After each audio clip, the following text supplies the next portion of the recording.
मंगलाचरण करेंगे। ओम नमः सिद्धेभ्यः जय श्री ओम नमः सिद्धेभ्यः जय श्री ओम नमः सिद्धेभ्यः। मंगलम भगवान वीरो मंगलम गौतम औगणी मंगलम कुंद कुंदाद्यो जयंधर्मोस्तु मंगलम।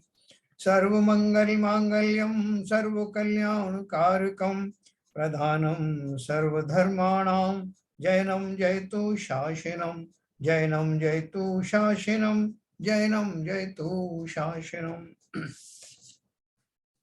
तो हमारा ग्रंथ वापस परमात्म प्रकाश शुरू हो गया है, जिसके रचयिता हैं योगेंद्र देव जी। और हमने जो 18वें दोहे के ऊपर में छोड़ा था पिछली बार, तो हम 18वें दोहे से फिर से शुरू करेंगे। उससे अभी तक का जो बैकग्राउंड है वो सब अपना कनेक्ट हो गया है। अब 18वें दोहे से अपन इसको फिर से शुरू करेंगे। दूसरे अध्याय का 18वां दोहा। मुक्ति बिहुणौ नाणमऊ परमानंद सहाऊ। मैं भी आपको शेयर करता हूँ।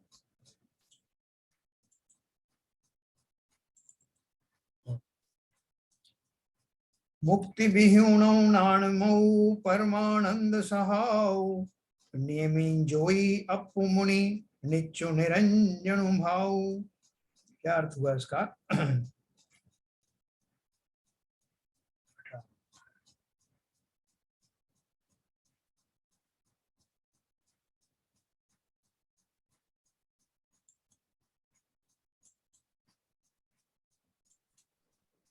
जैसा आप कल 14 पे चल रहे थे हम। हाँ, वो 14 मैंने वो उसके बाद मैंने जानबूझ कर नहीं लिया है, क्योंकि उसमें थोड़ा सा कंफ्यूज होने के चांसेस थे, इसलिए उसको वहीं छोड़ दीजिए। अभी 18 से शुरू करेंगे। उसमें बीच की जो ऐसी स्थितियां हैं, सराग सम्यक और जो वीतराग सम्यक की बात आएगी, जो अपन ने पहले पढ़ा है, इसके लिए अपन अलग से उस 7वां अध्याय पढ़ेंगे। उसका जो जिसका डिमांड उन्होंने की थी ना अपना, हाँ, हाँ, तो उसमें जो ये बीच का जो गैप है वो उसके लिए मैंने रखा हुआ है। अच्छा, इसलिए मैंने रेज हैंड। हाँ जी, तो अभी इसलिए मैं 18 से लिया है, तो जिसमें कोई कंफ्यूजन नहीं होगा। जो इसमें उसमें कहाँ जहाँ कंफ्यूजन हो सकता है उसके निवारण के लिए अपन लास्ट में समाप्त हो जाएगा। उसके बाद में 7वां अध्याय में से कुछ चीजें पढ़ेंगे। तो देखिए अपन चलते हैं।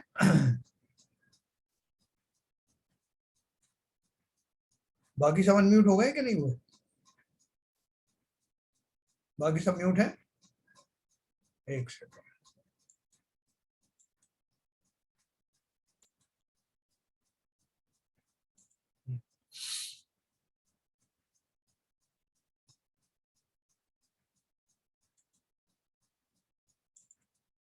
तो ये 18वां दोहा हमने विशेष तौर से जो है पढ़ा था। उसके बाद से हमने ये मोक्ष मार्ग प्रकाशक पढ़ना शुरू किया था।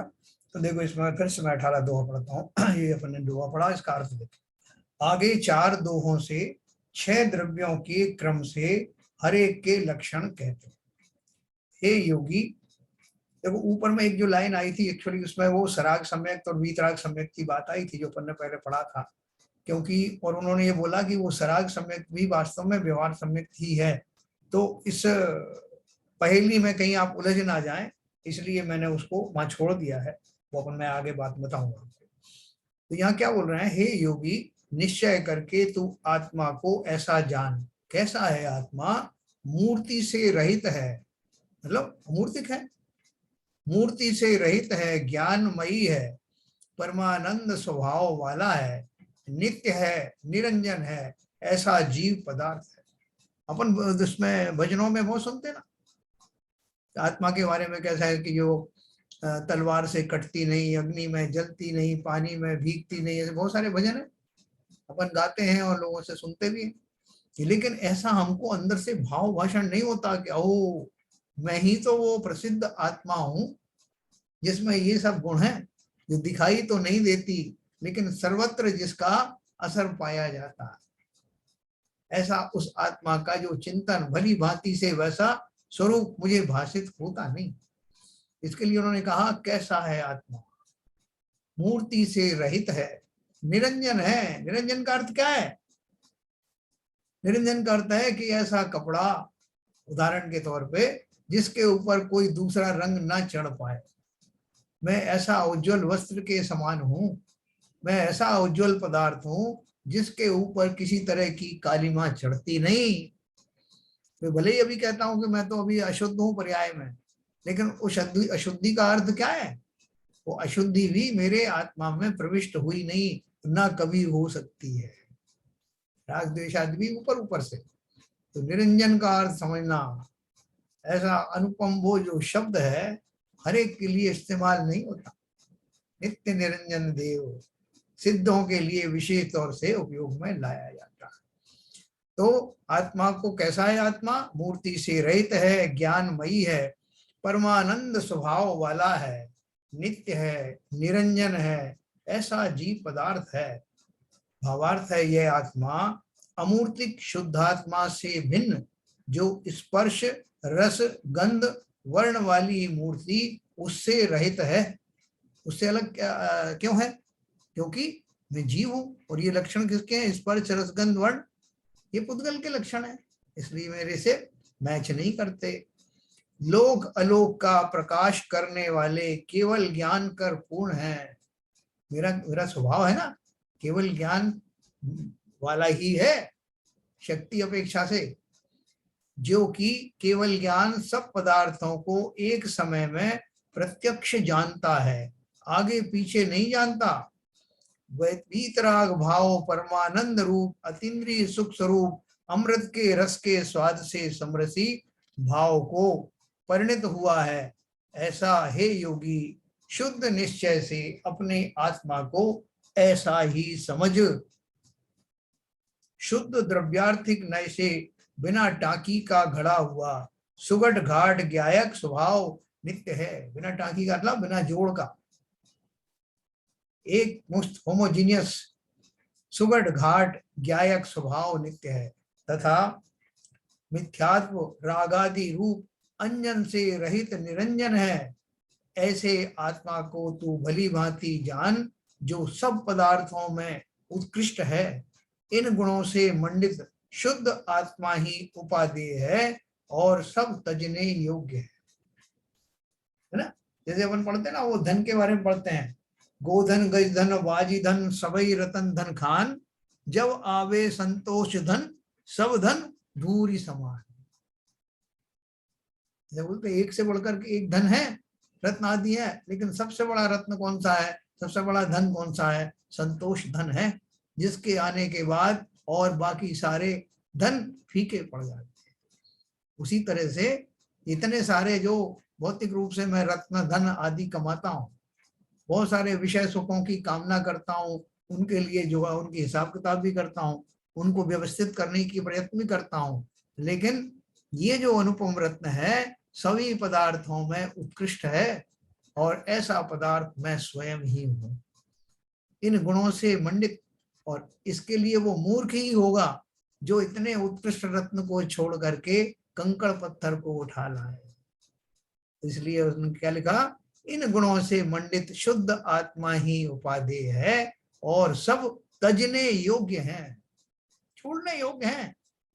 जब तक नहीं छोड़ो, हर किसी बच्चे ने मुट्ठी में कंकर पत्थर जो है लेकर के मुट्ठी बांध ली और वो उसको अपना बहुत बड़ा उपलब्धि मान रहा है। अपन ने उसको कहा बेटा ये सब हाथ में क्या है, मुट्ठी खोलो, तेरे को बहुत सारी चीजें देने वाला है, ये चॉकलेट दूंगा, ये दूंगा, फलान देगा। उसको मजा ही नहीं आ रहा, मुट्ठी नहीं खोल रहा। क्यों? क्योंकि उसने उस मुट्ठी में जो कंकर पत्थर रखे हैं उनसे उसका मोह भंग नहीं हुआ, लेकिन अचानक से कोई एक ऐसी चीज उसको दिखाई गई जो उसके बहुत प्रिय थी, तो उसको पाने के लिए वो जल्दी से मुट्ठी खोल के उसकी तरफ बढ़ता है। उस समय वो ये ध्यान भी नहीं रखता कि ये अब वो उसके हाथ से निकल जाएगा जिसे उसने अब तक संजो कर रखा था। अब उसकी परवाह नहीं करता, उससे अच्छी चीज आ रही ना।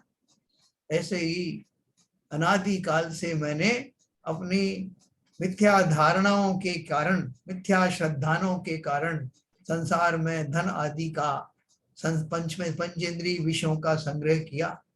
उनको अच्छा माना, उन्हें छोड़ने का भाव ही मुझे बड़ा दुखी कर देता था, डरा देता था ये छूट जाएंगे। और जब आत्मा का ऐसा स्वरूप जाना, मुट्ठियां खुल ली, जिसको पकड़ के रखा था वो अपने आप ही छूट कर कब गिर गया पता नहीं चला। जैसे बनारसी दास जी के साथ हुआ ना, जिन्होंने अपनी शादी करने के लिए 3-3 बार यत्न किया, तीनों पत्नियां मर गईं। और जिन्होंने ये श्रृंगार रस के ऊपर अनुपम ग्रंथ लिखा, जिनका पूरा जीवन ही श्रृंगारमय था, कामुकता से भरा हुआ था, और अचानक से उनको दिमाग में एक क्लिक आया कि मूर्ख किसके लिए मारा जा रहा है, क्या रखा है इसमें। और वहां से जो टर्निंग पॉइंट आया, तो श्रृंगार रस का वो ग्रंथ अनुपम उस समय का गंगा नदी में बीच धार में जाके उन्होंने डुबा दिया। और फिर तो ऐसी मस्ती आई कि काय का शादी और काय की ब्याह, समय सार नाटक जैसा ग्रंथ उन्होंने लिखा। तो ऐसे ही खाली मति बदलने की देर है, जैसे ही हमारी दृष्टि बदली हमारी सृष्टि भी बदल जाती है। अब तक हमारी दृष्टि तो नहीं बदली, इसलिए तो गले लगाए रहता हूं उन सब भौतिक पदार्थों को, लेकिन जिस पल वो सब दृष्टि सम्यक होते ही वो सब खोटे पदार्थ अपने आप छूट जाते। तो इसलिए देखो उन्होंने कहा और सब संसार में कुछ भी उपादेय नहीं है, सिर्फ एक आत्मा ही उपादेय है, बाकी सब त्यागने योग्य है। आगे फिर भी कहते हैं, 19 नंबर का पढ़ेंगे। देखो बहुत अच्छी वैराग्य की बातें हैं इस ग्रंथ में, और भाग्यवश हमारा बुद्धि की इतनी सूक्ष्मता भी हुई है कि हमें उस वो भाव पकड़ में आ रहा है। नहीं तो ये जो ग्रंथ है ना, बहुत सारे लोगों के कोर्स में भी है, वो पकड़ में आते नहीं, लेकिन हम लोगों ने जिस क्रम से इसका अभ्यास किया है, बुद्धि में सूक्ष्मता आई है, वो भाव पकड़ में आने लग गए। तो देखो 19 नंबर में क्या लिखा है, उगलु छब्बिहु मुत्तु बड़ इयर अमुत्तु बियाणी, धम्मा धमु भी गैठिए हैं कारण पवणे नाणे। देखो इसका अर्थ क्या है, 19 नंबर। आगे फिर भी कहते हैं, हे वत्स तू पुद्गल द्रव्य 6 प्रकार तथा मूर्तिक है, तू पुद्गल द्रव्य 6 प्रकार तथा मूर्तिक है, अन्य सब द्रव्य अमूर्त हैं ऐसा जान। हाँ, हे वत्स तू पुद्गल द्रव्य 6 प्रकार तथा मूर्तिक हैं, अन्य सब द्रव्य अमूर्त हैं ऐसा जान। 2 लोगों के बाद में कहा ना, मूर्तिक कौन से बताया इन्होंने, पुद्गल के लिए बताया। पुद्गल द्रव्य ही मूर्तिक है, बाकी के जो 5 द्रव्य हैं अन्य सब द्रव्य अमूर्त हैं। इन्होंने बोला 6 प्रकार के जो तत्व द्रव्य हैं उनमें केवल पुद्गल ही मूर्तिक है, बाकी के सारे द्रव्य अमूर्त हैं ऐसा जान। धर्म और अधर्म इन दोनों द्रव्यों को गति स्थिति का सहायक कारण केवली श्रुत केवली कहते हैं। भावार्थ है, पुद्गल द्रव्य के 6 भेद दूसरी जगह भी कुंडवी जलम इत्यादि गाथा से कहे हैं, है ना। उसका अर्थ है यह है कि जो अपन देखो जो पुद्गल द्रव्य है ना, वो पुद्गल द्रव्य के 6 प्रकार उन्होंने बताए हैं, है तो वो सब मूर्तिक, और उसके 6 भेद कौन से बताए हैं, बादर बादर अपन ने पढ़ा था, बादर बादर, फिर बादर बादर सूक्ष्म, सूक्ष्म बादर, सूक्ष्म और सूक्ष्म सूक्ष्म, ये 6 भेद पुद्गल के हैं। उनमें से पत्थर काठ तृण आदि पृथ्वी बादर बादर हैं। बादर बादर ना मोटे मोटे पत्थर हैं, काठ है, घास फूस है और दूसरी मिट्टी आदि है, वो सब बादर बादर हैं, टुकड़े होकर जुड़ते नहीं हैं।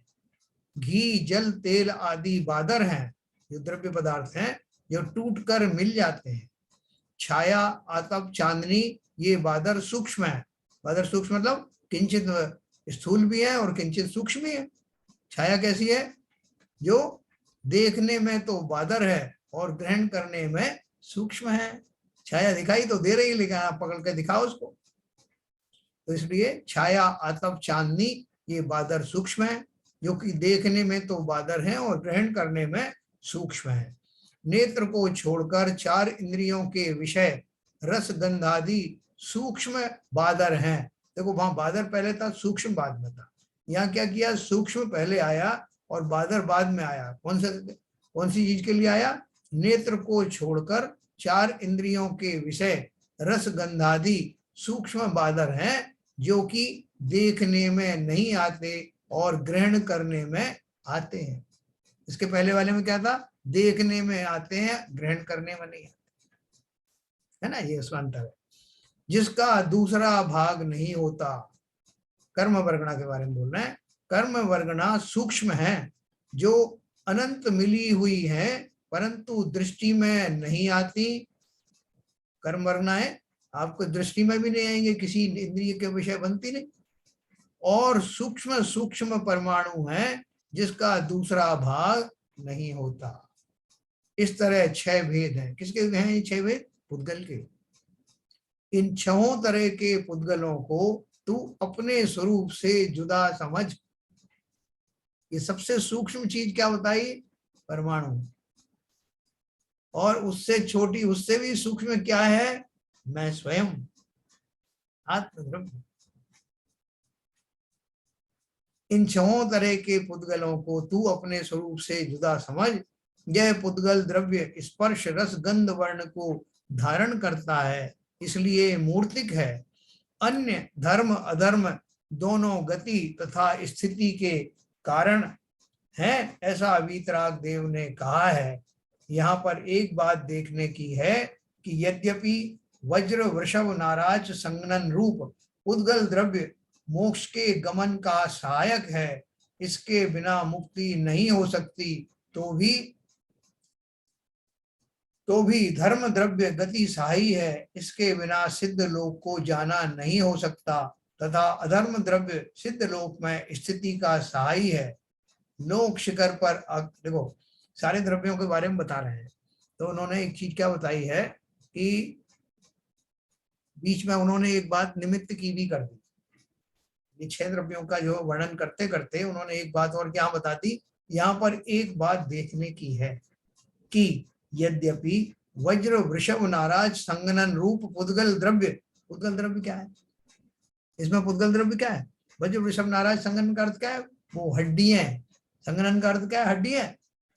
वो वज्र की हड्डियां, वज्र के बंधन और वज्र की कीलें होने पर ये वज्र वृषभ नाराज संगनन प्रकट होता है, और ये सब पौद्गलिक है ना। तो ये मोक्ष के गमन में सहायक हैं। अपन ने पढ़ा ना, जो चरम शरीरी होते हैं, जो अगर उसी भाव से मोक्ष जाने वाले होते हैं, तो उनके शरीर में ये वज्र वृषभ नाराज और संगनन रूप जो है उनके अवयव होते हैं। तो उन्होंने इससे क्या निष्कर्ष निकाला कि भैया मोक्ष जाने के लिए ये वस्तुएं आवश्यक है। समझना भी जरा। फिर उन्होंने क्या बोला? इसके बिना मुक्ति नहीं हो सकती, तो भी धर्म द्रव्य गति सहायी है, इसके बिना भी सिद्ध लोक को जाना हो नहीं सकता। तो भाई साहब बहुत सारी प्रॉब्लम है। क्या प्रॉब्लम है? बोले एक तो वज्र वृषभ नाराज संगनन चाहिए, उसके बिना होता नहीं। दूसरा क्या चाहिए? ये वो धर्म द्रव्य भी चाहिए, तो वो ला के दो। जब वो आ जाएंगे दोनों मेरे पास, तब मैं कोशिश करूंगा मोक्ष जाने की। तो उन्होंने बातों में क्या बता दिया? देखो, लोक शिखर पर आकाश के प्रदेश अवकाश में सहायी है। ये सब निमित्तों का निमित्तपना बताए हैं कि वो कैसे जीव की सहायता करता है या उसमें निमित्त बनता है। सहायता करना की बजाय अपन निमित्त बनना कहते हैं। तो आकाश द्रव्य के बारे में कहा, लोक शिखर पर आकाश के प्रदेश अवकाश में सहायी है कि जब वहां पहुंच गए सिद्धशिला के ऊपर, तो वहां पर कोई रोक के रखने वाला हो ना, नहीं तो मैं वो जो बात वाले हैं उनको फाड़ के ऊपर निकल जाऊंगा। तो मुझे कोई रोकने वाला होना चाहिए ना। तो बोले अधर्म द्रव्य भी चाहिए। अनंत सिद्ध अपने स्वभाव में ही ठहरे हुए हैं, पर द्रव्य का कुछ प्रयोजन नहीं है ना। ऊपर उन्होंने वो कहा परस्परोग्रहो दे जीवा नाम, वो एक प्रसिद्ध सूत्र है ना कि सब द्रव्य एक दूसरे के सहायक हैं, उपकार करते हैं। वहां उपकार का अर्थ क्या है? निमित्त बनते। तो ये धर्म द्रव्य, अधर्म द्रव्य, आकाश द्रव्य, काल द्रव्य, इनको लाने की जरूरत है क्या? ये स्वयं ही अपना अपना कार्य करते हुए मुक्त होने वाले जीवों के लिए निमित्त यथा योग्य निमित्त बनते हैं। जिन्हें जाना उनको धर्म द्रव्य है, साई है। और वज्र वृषभ नाराज संगनन रूप जो पौद्गलिक कर्म है वो भी नाम कर्म जिससे बनता है, वो भी अपने आप ही मिलते हैं जैसे जीवों को, उसी से उनका जो है उनके तपस्या आदि होती है। आपको उसकी चिंता करने की जरूरत नहीं। जैसे मैंने आपको बताया कि साहब मैं कलेक्टर की परीक्षा पास कर ली, मैंने IAS हो गया और सब मेरे पोस्टिंग भी हो गई। अब मैं बैठा बैठा परेशान हो रहा हूँ, कल मुझे ऑफिस जाना है, वहां पता नहीं मुझे टेबल मिलेगी कि नहीं, कुर्सी मिलेगी कि नहीं, वहां प्यून भी खड़ा रहेगा कि नहीं, कागज पे पेपर होगा कि नहीं। ये सारी चिंता करने की जरूरत है क्या? कि आपने अपना काम कर लिया, परीक्षा में पास हो गए, यथा योग्य अपॉइंटमेंट आ गया, और जब वहां जाएंगे तो ऑफिस में कलेक्टर का ऑफिस जैसा होता है वैसा अपने आप मिलेगा। ठीक उसी प्रकार जीव को इन भारों को लेने की आवश्यकता नहीं, ना उसे धर्म द्रव्य की चिंता करना है, ना अधर्म द्रव्य की चिंता करना है, ना किसी पुद्गल की चिंता करना है, ना किसी आकाश और काल की चिंता करना है। निर्मल जी ने क्या कहा, तुम तो मस्त रहो, सिर्फ तत्व निर्णय करो, बाकी का सब काम प्रकृति के द्वारा संपादित हो जाएगा, जरा भी चिंता करने की जरूरत नहीं। अनंत सिद्ध अपने स्वभाव में ही ठहरे हुए हैं, पर द्रव्य का कुछ प्रयोजन नहीं है। यद्यपि मुक्त आत्माओं के प्रदेश आपस में एक जगह हैं, तो भी विशुद्ध ज्ञान दर्शन भाव भगवान सिद्ध क्षेत्र में भिन्न भिन्न स्थित हैं। यानी भगवान के ये जो तीन चीज है ना, ज्ञान दर्शन और रूपी जो भाव है, वो अलग अलग है। उस सिद्ध क्षेत्र की बात कर रहे हैं, ये वाला नहीं लोकल सोनागिर जी की बात कर रहे हैं, संवेशकर जी की बात कर रहे हैं, सिद्धालय की बात कर रहे हैं। उसमें एक में एक दिखाई देते हैं, लेकिन उनका अपना सबका अलग अलग बाउंड्रीज हैं।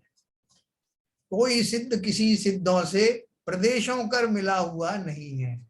मैंने बाउंड्री शब्द इस्तेमाल किया ना, इसलिए उद्गल आदि पांचों द्रव्य जीव को यद्यपि निमित्त कारण कहे गए हैं, तो भी उपादान कारण नहीं है, ऐसा सारांश हुआ है ना।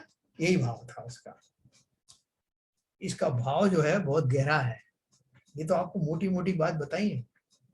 अभी जैसे अपन शुरू में चर्चा कर रहे थे इस स्वाध्याय के शुरू होने से पहले, कि सब संसार में बहुत सारे लोग आपको रोकने वाले हैं। अगर आपका चिंतन इस दिशा में चलने लगता है तो आपके घर के लोग, आसपास के लोग कहने लगते हैं यार ये आदमी तो खोया खोया रहता है, इससे क्या बात करें। कोई बात छेड़ो, कोई अपना मनोरंजन के लिए बात करो, ये अपना कुछ सोचता रहता है अलग। तो अपन बड़े परेशान हो जाते हैं, यार कैसे काम चलेगा। मैं अगर लोगों की अपेक्षाओं पर खरा नहीं उतरता तो दिक्कत है, और अगर मैं स्वयं की अपेक्षाओं पर खरा नहीं उतरता तो दिक्कत है। तो क्या करूं। तो ये जो व्यवस्था अपन ने पढ़ी ना, इस व्यवस्था के अनुसार चिंता मत करना, सब कार्य यथा योग्य होंगे, और वो जो काल लब्धि अगर आ गई है तो ये सारी व्यवस्थाएं अपने आप घटित होंगी। हाँ, मुझे थोड़ा सतर्क जरूर रहना है कि जब तक मैं संसारी भूमिकाओं में हूं, जब तक नहीं निकल पा रहा हूं, तब तक अपनी भूमिका का निर्वाह भली भांति करूं। उसमें जो भी आपके आश्रित हैं, लोग हैं, आसपास का वातावरण है, उसमें जो मिनिमम रिक्वायरमेंट है वो जरूर पूरा करना पड़ेगा। जब आपको लगेगा कि अब उसकी जरूरत भी नहीं रही और आप में यथार्थ योग्य पुरुषार्थ प्रकट हो गया हो, तब गृहस्थी छोड़ने के अगर भाव बने, वैसा वातावरण बने, तो अवश्य छोड़ देना। लेकिन तब तक नहीं, अंदर से स्वयं भी कमजोर हैं, आसपास के लोगों के भी बहुत सारे एक्सपेक्टेशंस हैं, और ऐसा अगर बीच में कर दिया आपने तो दोनों तरफ से दिक्कत होगी। छोटे छोटे नियमों से, संयमों से ऊपर चलना। ये नहीं कि मैंने अभी बड़े बड़े पाप तो छोड़े नहीं और अचानक से छोटा सा पाप छोड़ दिया। पहले बड़े पाप छुड़ाते ना, इसमें मोक्ष मार्ग प्रकाशक में पहले बड़े बड़े पाप छुड़ाए जाते हैं, फिर छोटे छोटे मूर्ख जो मूल में बड़े बड़े हैं वो तो पहले छुड़ाएंगे। तो उस तरह से ये हमको भाव रखना है, जहां भी हम जिस भूमिका में हैं उसमें घबराना नहीं, बहुत केयरफुली, बहुत ध्यान से सारी चीजों का निर्वाह करते हुए चले जाना, मार्ग अपने आप दिखाई देगा। घबराने की जरूरत नहीं। मैं थोड़ा सा और पढ़ूंगा फिर अपन डिस्कस करेंगे। आगे आकाश का स्वरूप कहते हैं, ये अपन ने इसमें अभी जो चल रहा था ना, इसके पहले की भूमिका अपन ने पढ़ी थी, वो लिखा था उन्होंने कि मैं अब एक एक द्रव्य के बारे में आपको बताता हूँ। तो उन्होंने अब आकाश का स्वरूप बताया। आकाश, आगे आकाश का स्वरूप कहते हैं जिसके अंदर सब द्रव्य स्थित हुए निश्चय के आधार आधे रूप होकर रहते हैं, उसको तू आकाश द्रव्य जान। अपन ये पढ़ लिया है पहले, तो फिर से आपको रिपीट कर रहा हूं। आकाश का स्वरूप क्या है कि जो सबको अवलंबन देता है, सबको आलम्बन देता है, अवगाहना देता है ना। आकाश द्रव्य जान, ऐसा जिनेन्द्र देव कहते हैं। लोकाकाश आधार है, अन्य सब द्रव्य आधे हैं। भावार्थ है, यद्यपि ये सब द्रव्य आकाश में परस्पर एक क्षेत्रावगाह से ठहरे हुए हैं, तो भी आत्मा से अत्यंत भिन्न है, इसलिए त्यागने योग्य हैं, और आत्मा साक्षात आराधने योग्य है, अनंत सुख रूप है। अपन क्या पढ़ रहे हैं? आत्म द्रव्य बाकी के द्रव्यों से कैसे अलग है और कैसे किसी पर निर्भर नहीं है। वो उससे उनका पाला जरूर पड़ता है, लेकिन वो सब व्यवहार से पड़ता है। निश्चय से तो सभी द्रव्य इंडिपेंडेंट हैं, कोई किसी का मोहताज नहीं। और मैं तो अपनी बारे में बात कर रहा हूं कि मैं किसी भी द्रव्य से लगा नहीं हूं, किसी की चाहत मुझे नहीं है, मैं किसी के बिना भी अधूरा नहीं हूं, मैं पूर्ण हूं। इसलिए उन्होंने क्या आकाश द्रव्य की बात ले ली अभी। तो आकाश द्रव्य क्या बताया कि सभी छहों द्रव्य उस आकाश में अवगाहन पाते हैं, उस स्पेस में अवगाहन पाते हैं। आत्मा भी, जीव भी रहता है, लेकिन सब अपने अपने इंडिपेंडेंट रहते हैं। अन्य सब द्रव्य आधे, लोकाकाश आधार है, अन्य सब द्रव्य आधे हैं। यद्यपि ये सब द्रव्य आकाश में परस्पर एक क्षेत्रावगाह से ठहरे हुए हैं, तो भी आत्मा से अत्यंत भिन्न है, इसलिए त्यागने योग्य हैं, और आत्मा साक्षात आराधने योग्य है, अनंत सुख रूप है। पहले भी यही पॉइंट कहा था ना धर्म धर्म आदि के बारे में। अभी देखो एक लाइन उसमें और कौन सी दी इन्होंने, अनंत स्वरूप। ये 20 नंबर का हमारा हो गया। अभी अपन चर्चा करते हैं।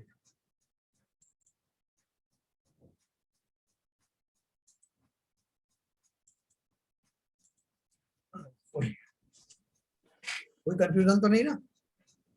नहीं साहब, ठीक है। हाँ, बहुत बढ़िया। तब पहले आपने चर्चा एक ऐसा किया था कि जब ये जीव पर्याय को त्यागता है, तो जिस आकार में इस पर्याय में रहता है वही आकार में वो यहाँ से विचरण कर जाता है, सिद्ध बन जाता। हाँ हाँ, फिर तो ऐसी यही चीज एप्लीकेबल होगी जो सिद्ध जीव है उनके लिए। तो हम ये बोल रहे हैं, सिद्ध की तो बात कर रहे हैं ना। हमें नहीं, जो नॉर्मल गृहस्थ जीव है, हाँ, तो वो उसका इस पर्याय को त्यागते समय जो आकार है जीव का, हालांकि है तो अमूर्त, लेकिन आपने शायद ऐसा चर्चा किया था कि इसी आकार में। अच्छा हाँ, वो क्या था, वो गत्यानुपूर्वी नाम का एक कर्म होता है। गत्यानुपूर्वी, अपन ने जो 93 वेद पढ़े थे नाम कर्म के, हाँ, नाम कर्म के उसमें एक था गत्यानुपूर्वी नाम का एक कर्म था। उसमें गत्यानुपूर्वी का क्या होता है कि जैसे कोई घोड़ा है, घोड़े से मर करके वो मनुष्य बनने जा रहा है, तो घोड़े की पर्याय से जब वो चला विग्रह गति में, उसका काफी समय तक जो है वो घोड़े का ही आकार बना रहता है।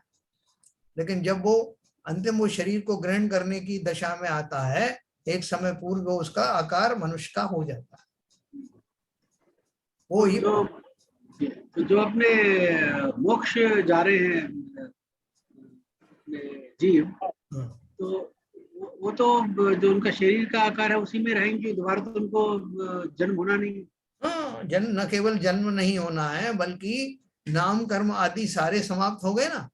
सब समाप्त हो गए, पर आकार उसी आकार में, जैसे आप बताया कि आकार बदल जाता है मनुष्य। नहीं, अब नहीं बदलेगा। लेकिन सिद्ध पुरुष उनका उनका आकार नहीं बदलेगा।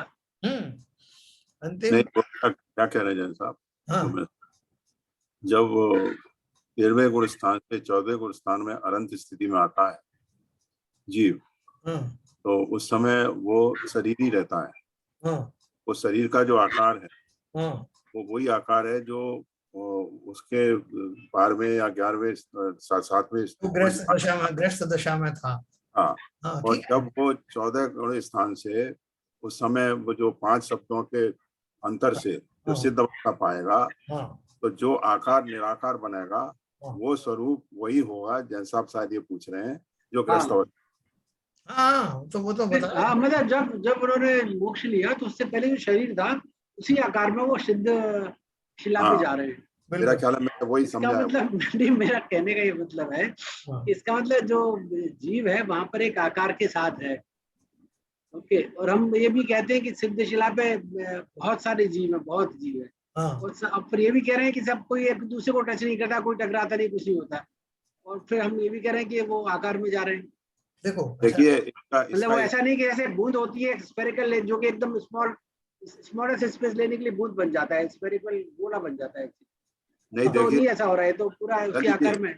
ललित जी, इसका मैंने भी प्रश्न पूछा था पिछली बार, तो ऐसे जैन साहब ने इसका उदाहरण दिया था, जैसे एक रूम के अंदर लाइट का बल्ब जल रहा है और एक ट्यूबलाइट और जला दो उसमें, तो जो प्रकाश ज्यादा हो जाता है, जो प्रकाश उसमें मिक्स हो जाता है, अपने को मिक्स प्रतीत नहीं होता, मगर वो जो लाइट की जो लक्स हैं वो सेपरेट रहते हैं। इसी तरह ये सिद्धों का आकार है, वो ये सब एक, लाइट का एक केस एप्लीकेबल नहीं हो पाएगा। जो लाइट तो क्या फोटोन से, जो कि बहुत ही स्मॉलेस्ट पार्टिकल है, और जो उनका स्पेस है एक दूसरे का, उसमें चले जाते हैं। अब हम तो ये बोल रहे हैं कि जीव पूरे आकार में है, जो छोड़ रहा है उसमें। जीव जब शरीर को छोड़ा था उस आकार में है एक्चुअली। लाइट का केस तो आप फोटोन की बात करें, जो कि बहुत ही सूक्ष्म है, और जो फोटोन का जो इंटरस्पेस है वहां पर चले जाते हैं। वो सूक्ष्म है या आत्म प्रदेश सूक्ष्म है? नहीं, पर आकार आप बोल रहे हैं सर कि जब उन्होंने शरीर को छोड़ा तो उस आकार में हो जा रहा है शरीर। देखो तो आकार आकार का। तो सूक्ष्म ही रहा। जैसे अगर मान लीजिए जो भी अपने अरहंत जय हैं, सिद्ध बने हैं, तो एक पर्टिकुलर शरीर का आकार रहा है ना उनका, मानव शरीर से गए वो लोग। तो मानव आकार में उनका जीव सिद्धशिला में गया है। हाँ, तो देखो तो एक अगर जैसे। मानव आकार में अगर उनका जीव है सिद्धशिला में, तो फिर वहां पर इतना इंडिपेंडेंट रह पा रहा है कि आपस में एक दूसरे टच भी नहीं करते। नहीं नहीं, वो आकृति कैसी है, वो आप उसकी कल्पना करिए। वो आकृति ऐसी नहीं है जैसी कि पौद्गलिक आकृतियां होती हैं। जैसे अभी जो प्रकाश का अपन ने उदाहरण दिया ना, कि एक प्रकाश जो है आपका, एक रूम में आपने एक बल्ब जलाया और वो उसका एक आकार क्या बना उस प्रकाश का, कि जितना उस रूम का साइज था उस पूरे रूम में फैल गया, तो उसको उसका उस प्रकाश का आकार उतना बताएंगे अब जितना एक रूम का है। फिर आपने दूसरा बल्ब जलाया तो उसकी जो लाइट है, उसकी फ्रीक्वेंसी, उसके फोटोन्स, वो सब अलग होंगे, लेकिन वो भी उतने ही एरिया में रहेगा, कन्फाइंड उस रूम के अंदर अंदर रहेगा ना। तो ऐसे ही जितने भी जो जीव हैं वो सूक्ष्मता के साथ में उसमें सिद्ध लोक में विराज रहे हैं। वो उनकी बाउंड्री का अर्थ जैसा ऐसी बाउंड्री नहीं है जैसा कि पौद्गलिक बाउंड्री होती है, लेकिन उनका द्रव्य क्षेत्र काल भाव के अनुसार वो सबसे उनके अलग अलग सेपरेट रहेंगे। जैसे कि वो फोटोन अलग अलग रहते हैं लाइट के, भले ही एक साथ लाइट दिखाई दे रही है, लेकिन पीली लाइट के जो है इनमें परमाणु अलग होंगे, अपन नहीं पता लगा सकते। और थोड़ी सी किंचित जो है सफेद लाइट के होंगे। मैं हरे लाल की बात नहीं कर रहा अभी, मान लीजिए सफेद में भी कई तरह के जो है शेड्स हैं, और वो शेड्स के जो है उसमें एक रूम के अंदर में फैल गए, तो मैं तो जज भी नहीं कर पाऊंगा कि ये कौन सी लाइट का है, इसमें से कौन सा मिक्स कहाँ कहाँ हो रहा है। लेकिन अपन ये जानते हैं कि हैं वो सब अलग अलग, क्योंकि एक बल्ब को बंद करते ही उतना उसमें विड्रॉ हो जाएगा।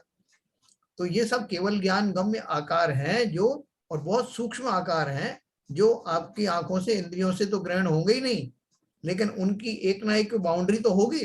नहीं होगी तो फिर वो उनमें आप उनकी एंटिटी सेपरेट रहेगी कैसे? सर मैं ये कह रहा हूँ सर, ये सूक्ष्म ही हुए ना। जब अगर वो जीव मानव शरीर को छोड़ रहा है और उसी आकार में है, तो फिर सूक्ष्म कहाँ हुआ है? नहीं, उसी रूप में, मतलब जैसे मैंने आपको उदाहरण दिया ना अभी, जैसे कि एक कमरे का जो आकार है, उस कमरे के आकार में ही तो वो पूरा जो छा गया ना पूरी लाइट। अब आप बोलोगे नहीं साहब वो जो दूसरा बल्ब है और आप बोल रहे हैं कि उसका आकार भी ऐसा ही है, तो मुझे दिखाओ उसका आकार निकाल के अलग अलग करके। लेकिन अपन ये जानते हैं ना कि वो अलग है, उसकी एंटिटी अलग है। जो पीला बल्ब जला है उसकी जो जो वेव लेंथ है वो सब अलग है, तो दिखाई तो देती नहीं है। लेकिन कोई इंस्ट्रूमेंट ऐसा बनेगा तो आप पता भी लगा सकते हो कि इसकी बाउंड्री क्या है, उसमें मिक्स जरूर हो रही लेकिन है अलग अलग। जैसे आपका इंद्रधनुष बनता है ना, तो बोले 7 लाइटों को जब आप जो है सफेद रंग में 7 रंग समाहित हैं, तो कैसे समाहित हैं, आपने उसके उपकरण बना लिए और चला के दिखाया, और 7 रंग को घुमाया तेजी से, तो सफेद रंग दिखाई दिया। रिफ्रैक्शन से सारे 7 रंग दिख जाते हैं। हाँ, तो ऐसा जो है वो अपने पास ऐसा वो यंत्र नहीं है, लेकिन वो है ऐसा कि जिसमें आइडेंटिफाइड उनमें अलग अलग आकारपना होता है, लेकिन वो आकार पौद्गलिक जैसा नहीं होता, वो सूक्ष्म है। वो आत्मा के प्रदेश रह जाते हैं ना, जब वो जाता है उधर तो मात्र आत्मा के प्रदेश हैं, वो पौद्गलिक चीज कोई साथ जा ही नहीं रही। और ये सब आकार प्रकार जिस तरह दिखाई देता है वो पुद्गल के गुण है। तो वो जो अंतिम दशा में जो रहता है उनका आकार इस अपेक्षा से ही कहा गया है कि उनकी अपनी एक बाउंड्री है। ये सूक्ष्म की आपने परिभाषा दी ना, हाँ, ये तो एक दूसरे में पेनिट्रेट हो जाते हैं, तो ये एक दूसरे में जो आकार हैं वो आपस में पेनिट्रेट होके मिक्स होके रहते हैं, मगर उनकी आइडेंटिटी हमेशा सेपरेट रहती है। सेपरेट रहेगी। पूजा में भी आता है, सिद्ध में सिद्ध, एक सिद्ध में सिद्ध अनंत विराजे। हाँ, यस, उसका अर्थ विराजने का अर्थ क्या है कि उनकी बॉन्ड, उनका एंटिटी सबकी अलग अलग है, आत्मा प्रदेश सब अलग हैं, द्रव्य क्षेत्र काल भाव। लेकिन जैसे लाइट का उदाहरण दिया कि एक एक प्रकाश में अनंत प्रकाश समा गए। नहीं, इसमें लिखा हुआ है ना साहब, क्षेत्रज्ञान एक ही होता है, एक ही क्षेत्र क्षेत्रज्ञान में अनंत सिद्ध विराजित रहते हैं। ठीक है सर, तो वो जो सूक्ष्मता की अपन जो है उसकी कल्पना नहीं कर पा रहे हैं, अभी आगे कहीं और आएगा तो मैं आपको और बताऊंगा उसके बाद। और किसी का कोई प्रश्न है? और उनका आकार प्रदेशत्व गुण की वजह से होता है, जैसे निराकार रहते हैं, पौद्गलिक नहीं है, अमूर्तिक प्रदेशों का पुंज है, तो वो क्या नाम है, प्रदेशत्व गुण की वजह से उनके आकार होते हैं। क्या बोल रहे हैं? प्रदेशत्व गुण की वजह से आत्मा का आकार रहता है वहां पर। हाँ, बराबर है। जितने प्रदेश वो ऑक्यूपाई करते हैं, अभी देखो कोई जो है खड़गासन से जो है मोक्ष गए, और कोई जो है जिनकी जो 500 धनुष की उनकी अवगाहना थी, किसी के 72 हाथ की जो है कितना, वहां 4 हाथ का 3 हाथ का ही शरीर रहा, तो वो सब गए मोक्ष में। तो उनका जो कितने प्रदेश वो घेर रहे हैं, हाथ का अर्थ क्या है, कितना प्रदेश वो घेर रहा है, उस अपेक्षा से वो उनका आकार प्रकार रहता है। यही तो बताया जी ने, प्रेतात्मात्मक जो गुण रहता है उसकी वजह से उसका निराकार का आकार है। हाँ बराबर, बिल्कुल। प्रदेशत्व गुण तो रहेगा ना, सभी सभी के द्रव्यों के सामान्य गुण है। हाँ, प्रदेशत्व गुण का अर्थ ये है कि जो द्रव्य जितने प्रदेशों को, जितनी स्पेस को घेरता है, वो प्रदेशत्व गुण है उसका। तो वो सबका रहेगा कि नहीं, वो आत्मा भी एक द्रव्य है कि नहीं, और सामान्य गुण है प्रदेशत्व। तो इसलिए उसमें कहीं कंफ्यूज होने की जरूरत नहीं है।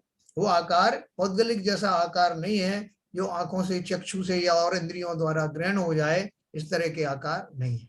पर ये बात सही है कि जो जिस भव में जिस पर्याय से मनुष्य गति से जिस आकार से वो सिद्ध अवस्था पाता है, वो उतने ही आकार में प्रदेशत्व गुण के अनुसार उसका आकार स्थापित रहता है। बस उतने प्रदेश बिल्कुल सही कहा आपने, उसके आत्मा के जो प्रदेश हैं वो उतने स्पेस में ही फैले रहते हैं।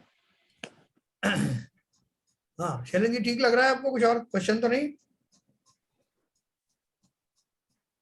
तो इस तरह उन्होंने अभी 2-3 द्रव्य के बारे में आपको बताया कि, और उन सब में ये बता दिया उनके जो है प्रॉपर्टीज बताई, और ये भी बता दिया कि उन सब में आत्मा उनसे किसी भी तरह से जुड़ा नहीं है, किसी के लिए किसी से परतंत्र नहीं है, किसी की सहायता का मोहताज नहीं है, और वही आत्मद्रव्य मुझे उपादेय है ना। ऐसा एक एक द्रव्य के बारे में चर्चा कर रहे हैं, और एक एक चर्चा के बाद में मैं सबसे विलक्षण हूं और मैं किसी से लगा हुआ नहीं, ये बात की वो सिद्धि करते हुए चले जा रहे हैं। ठीक है, तो बाकी द्रव्य तो निमित्त ना उनके, सभी द्रव्य एक दूसरे के निमित्त बनते हैं। यस, है ना। जीवा नाम परस्परो, क्या है वो, परस्परोग्रहो जीवा नाम। हाँ, निमित्त निमित्तिक संबंध रहता है। अभी आप देखो जीव और पुद्गल में जो है निमित्त नैमित्तिक संबंध कैसे हैं। हाँ, जीव के भावों का निमित्त पा करके जिन परमाणुओं में कर्म रूप परिणमित होने की योग्यता है वो परिणमित हो जाते हैं और वो कर्म बंद हो जाए। कर्म चिल्लाएंगे नहीं कि आपने मुझे जबरदस्ती कर्म रूप कन्वर्ट कर दिया, अच्छा खासा मैं सोया पड़ा था और आप ऐसे भाव लेके घूमने लगे आसपास, तो मुझे क्या कर्म रूप में कन्वर्ट हो गया? तो शर्म आनी चाहिए आपको, जीव को गाली देने लगे तो तुम्हारी वजह से ये सब हुआ। और जीव बोलता है क्या कि भैया मैं तो अच्छा खासा था, मैं अपने भाव कर रहा था, तुम क्यों उठ के चले आए? अभी ललित जी चले गए ना साहब रुमाल रख के।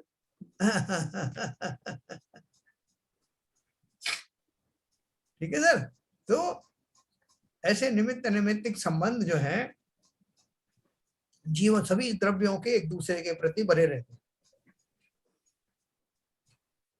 देखो अपन इसके लिए बोलते हैं जैसे धर्म अधर्म द्रव्य है, तो धर्म द्रव्य के लिए जीव द्रव्य कैसे निमित्त बनता है, या जीव द्रव्य के लिए धर्म द्रव्य कैसे निमित्त बनता है?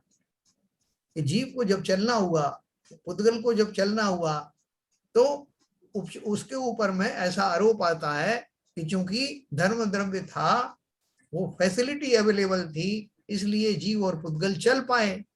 तो उस पर अपन ने आरोप लगा दिया ना कि भैया तुमने हमें रोका ही नहीं, और अगर रोकने वाला अधर्म द्रव्य जाता तो उसको बोलते जैसा आपने रोका इसलिए हमारे ब्रेक लग गए, नहीं तो कहां लगते। तो सब द्रव्य अपना अपना काम इंडिपेंडेंटली कर रहे हैं, लेकिन जब वो कार्य जब होते हैं तो उस समय वो उनकी उपस्थिति दूसरे द्रव्यों की रहती है, अनिवार्य रूप से रहती है, और उसको अपन बोलते हैं कि ये सहायक हुए या असहाय हुए। इसी बात को ध्यान में रखते हुए जितने भी संसार में ग्रह नक्षत्र हैं, हम क्या आरोप लगाते हैं? भाई साहब इसके ऊपर शनि लग गया, इसके ऊपर जो है मंगल ग्रह का असर पड़ गया, इस पर राहु केतु का असर हो गया, राहु केतु ने इसको परेशान कर रखा है, और वो क्या 7.5 लगी और फलाने लगी। अरे उन ग्रह नक्षत्रों के जो विमान है देवों के, उनको कहाँ फुर्सत है देखने की कि किसको 7.5 लगाना है, किसको उठा के पटकना है? उनको कहाँ फुर्सत है? वो अपनी अपनी अपनी गति से चले आ रहे हैं। और मुझे कोई उस जाति का कोई भी कर्म आया तो मैंने अपनी पहचान बना ली पहले से कि जब कभी मुझे बुखार चढ़े तो मैं मंगल जो अपना बुध द्रव्य है या राहु द्रव्य है उसका नाम लगा दूंगा, और जब मुझे कोई दूसरी दशाएं हों तो मैं उसको बोलने लगूंगा एक बृहस्पति जो है नाम का ग्रह है, उसकी वजह से मेरा काम बन गया। अब तुम किसी का नाम लगाते रहो, किसी को निमित्त बनाते रहो, ये हमारे ऊपर है। वो जो सारी भविष्यवाणी इसी को आधार पर गणना करके लगा दी गई है, लेकिन कोई किसी ग्रह नक्षत्र को किसी पड़ी नहीं है कि आपके लिए खड़े हो जाए वो बीच में अपनी गति रोक करके, विमान रोक करके, कि आज तो संतोष कुमार जी को निपटाना है। सभी द्रव्य अपना अपना काम कर रहे हैं, अपन जबरदस्ती उससे अपने आप को कनेक्ट कर रहे हैं। और हमने जिनेंद्र भगवानों की प्रतिमा में लगा दिया कि शनि ग्रह का ये करेंगे, हमने जिम्मेवारी दे दी उनको। जैसा वो मुंशीव्रत नाथ को जो है वो शनि ग्रह के निवारण के लिए हमने अपॉइंट कर दिया है ना, 9 ग्रहों को मैं बांट दिया उनको, भगवानों को, कि आप ये देख लेना, आप वो देख लेना, कभी तीर्थंकर बट गए, सबको बांट दिया। अब वो अपना काम करेंगे, तुम्हारे काम करें वो बताओ?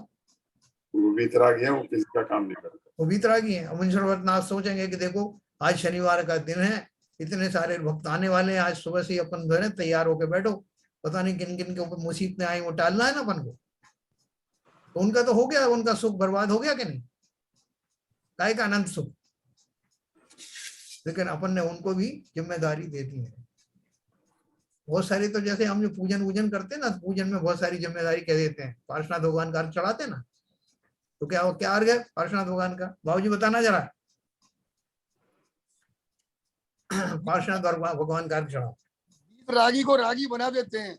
नीलगंध अक्षतान क्या है? पुष्पा लीजिए, दीप दूसरा श्री दीप पलाली। धूप ऐसे सही। और नीलगंध देव अक्षतान सेवा आपकी कर दी नीलगंध है। अक्षतान पुष्पा लीजिए, दीप दूसरा हाँ, पासना देव से आपकी सभी करो सदा दीजिए निवास मोक्ष भूलिए नहीं कदा। उनको कह पासना दिया भगवान कि विधि आप, कर, पासना भगवान विधि कर दिया। पार्श्वनाथ भगवान को जिम्मेदारी दे दी है कि दीजिए निवास मोक्ष भूलिए नहीं कदा, भूलना मत। आपको बोलना है। ये जिम्मेदारी दे दी उनको। तो देखो कुछ भक्ति के जो छंद आदि तो भक्तिवश लिख दिए जाते हैं बिना इसका विचार किए। अच्छा एक उसने बताया था ना, मेरे हृदय में आप उसके शरीर में आ जाओ। हाँ मेरे शरीर में आ जाओ भगवान आप। अब देखो, शरीर में कैसे आ जाएंगे भगवान? उनमें क्या फुर्सत है? वो कहते गए हो, शरीर से, भूत शरीर से प्रेत बाहर थोड़ी है। गए इसलिए कि ना आना पड़ा शरीर में, और भूत तुम प्रेत जबरदस्ती थोड़ी, शरीर बुला रहे हो। कोई वो भूत प्रेत तो है नहीं कि आपको शरीर में आ जाए। देखो और भी बातें हैं, जैसे अपन बोलते हैं ना, वो शांति पाठ पढ़ते हैं, शांति पाठ में पढ़ते हैं तव पद मेरे हिये में मम हिये तुम्हारे पुनीत चरणों में। मतलब आपका जो है वो आप मेरे हृदय में आ जाए पहले, फिर उस हृदय को जिसमें आप घुसे हुए हो उसको आपको चरणों पे चढ़ा दूंगा। तो मतलब आपकी चीज आप तक चली गई ना वापस। आपके चरणों में चलिए, आपको ही आपके चरणों में चरणों में चढ़ा स्थापित। दी। आपका जो हृदय था है, आपके चरण मेरे हृदय में आ गए और मैंने वो हृदय अपना सहित मिला करके आपके चरणों में अर्पित कर दिया। क्या बाबू जी ऐसा किया ना? सही। अरे भाई साहब बहुत सी चीजें ऐसी हैं जिनको अब कहा ऐसे ही है। तो देखो अब एक्चुअली हम लोग जैन धर्म में तो पूरा कंट्राडिक्शन ही है कि जिनवाड़ी में कुछ और है, हमारे नहीं व्यवहार में कंट्राडिक्शन कुछ नहीं और है, है। कंट्राडिक्शन नहीं है। दो दो दो दो शैली अलग अलग चल रही है, भक्ति और कंट्राडिक्शन नहीं है। सुनो ललित जी, अपने यहाँ तो सब चीजों को नए की भाषा में दिया गया है। हाँ वो नए की भाषा को समझना पड़ेगा अपन को। बाकी की जगह तो वो नए का भी उनको मालूम नहीं आपको कि किस नए से कौन सी बात कही जा रही है। वहां है कंट्राडिक्शन तो बहुत। ये तो कवि की भावना है, या उसको समझने की जरूरत है अपना कि कौन अपने सी को बात। किस नए से अपने को लेना है, ये अपने ऊपर है। नयों का प्रयोग करने की एक विद्या है, शास्त्रों का अर्थ करने का एक विद्या है। मैं कभी आपको बताऊं, उसके ऊपर किताब लिखी गई है, नयों का प्रयोग कैसे करना है और शास्त्रों का अर्थ कैसे करना। बहुत जरूरी है नयों के बारे में समझाना, है ना? तो अभी देखो उन्होंने भक्ति भाव से लिखा। जब तक अपन ये नहीं समझेंगे, मैंने आपको ये कोई मखौल उड़ाने के लिए नहीं कहा कि उन्होंने ऐसा क्यों लिख दिया। मैं आपको ये बता रहा हूं कि वो जहां इसका प्रयोग किया गया है वो किस अपेक्षा से किया गया है, इसको समझना। सही बात। अपेक्षा समझना चाहिए पूरी। और जब तक अपेक्षा नहीं समझाएंगे तो सही तत्व समझ नहीं पाएगा। समझ पाएंगे। अगर हम यही सोच रहे कि भगवान हमारा तो तुम मेरे शरीर में बैठे हो, मैं हाँ। तुम्हारे चरणों में बैठा हुआ हूँ, और इसी बात को अगर तुम प्रैक्टिकल समझोगे तो कहीं पहुंच नहीं पाओगे। किस नए से कौन सी बात कही है?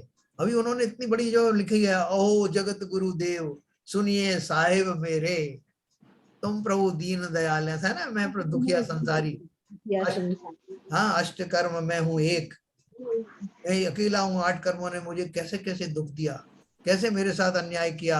आप मेरे साहेब हैं, आप सुनिए, मेरा न्याय कीजिए। तो आप कहोगे कैसे मूर्ख है ये? संसार में कोई वो कर्म जो है वो कोई शक्तिवान है क्या कि वो आपका जो है अनिष्ट करने पे तुले हुए और आप भगवान से शिकायत कर रहे हो और आपने कुछ नहीं किया और वो कर्म आ गए? ये तो फिलॉसफी के उल्टा है, अपन ऐसा कह सकते हैं। लेकिन उन कवि ने, वो छोटे मोटे कवि नहीं थे, भक्तिवश उन्होंने भक्तिवश जो है अपनी असहायता बताई कि प्रभु मैंने ही ये कर्म बांधे थे जो उसमें अंडरस्टूड है, और वो कर्म अब इतने हावी होकर के आ गए हैं, मैं परेशान हूं, तो मुझे आप इनसे बचाइए का अर्थ क्या है? मुझे ऐसी सद्बुद्धि दीजिए कि अब ये कर्म दोबारा से संग्रहित ना हो। ये भाव है उसके पीछे। लेकिन भाव ना समझ करके अपन बोलेंगे देखो कैसी कैसी भाषा बोली, ये तो मिथ्या दृष्टि ने लिखी होगी किसी ने। तो इसको भली भांति समझना, कौन सा भाव किस अपेक्षा से कहा गया है, जब तक उसकी व्याख्या नहीं कर लो। अभी उसमें एक वो आता ना, जड़ कर्म घुमाता है मुझको यह मिथ्या भ्रांति रही मेरी, मैं राग द्वेष किया करता जब परिणित होती जड़ केरी। कुछ लोगों ने उसकी दूसरी लाइन पढ़ी नहीं, पहली लाइन में लिखा जड़ कर्म घुमाता है मुझको यह मिथ्या भ्रांति रही मेरी, और मिथ्या को भी हटा दिया। उन्होंने बोला अब ये तो बोल रहे हैं कि जड़ कर्म घुमाता है हमको, बताओ ऐसी पूजा लिखी जाती क्या? अरे भैया आगे तो सुनो वो क्या कह रहे हैं कि ये मिथ्या भ्रांति रही मेरी, और उसके आगे लिखा है मैं राग द्वेष किया करता जब परिणति होती जड़ के। पूरी बात सुनी नहीं आपने, आधी अधूरे में अपना ज्ञान देना शुरू कर दिया। तो इसलिए बहुत समझ करके शास्त्रों का अर्थ करना, पूजन का अर्थ करना, उसके भावों को समझना, किस भाव से कौन सी बात कही गई, नहीं तो अर्थ का अनर्थ होते देर नहीं लगती। तो अपन इतनी सी बात कर रहे थे, इसके बाद अपन विराम लेंगे कि समस्त संसार के जितने भी द्रव्य हैं वो निमित्त रूप से तो अवश्य ही एक दूसरे के काम आते रहते हैं, लेकिन उपादान रूप से तो जीव ही अपने सारे काम स्वयं ही बिना उन पर निर्भर हुए करता है। और ऐसा विलक्षण तत्व मैं आत्मा स्वयं ही हूँ, मुझे किसी की आवश्यकता नहीं। ठीक है, कल अपन इसके आगे पढ़ेंगे, अभी समय हो गया। बहुत अच्छी, बहुत अच्छा।